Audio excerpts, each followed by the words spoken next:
অনেক ভিডিওতে দেখেছি চাকুরির সেল ডিফেন্সটা। দেখুন বন্ধুরা, ক্লোজ থেকে ডিফেন্স করা, চাকুর ডিফেন্স করা যায় না। তাহলে কি হচ্ছে, ও যদি হালকা পুশ করে তারপরে আপনার পেটে লেগে যেতে পারে। তাই এই ডিফেন্সটা ভুল।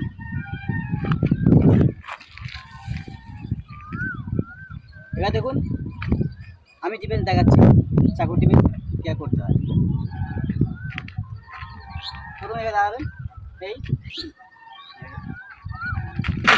ক্লোজ, এটা আউটসাইড যেতে হবে, আউটসাইড গেলে বাইরের সাইডটা আপনার চাকু চলে আসছে, এতে আপনার রিস্কটা কম আছে। দেখুন ও ঘোরালেও লাগবে না, দেখুন লাগছে না।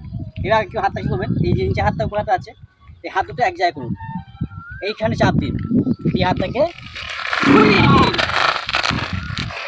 চাকু পড়ে গেছে, মারুন মারুন।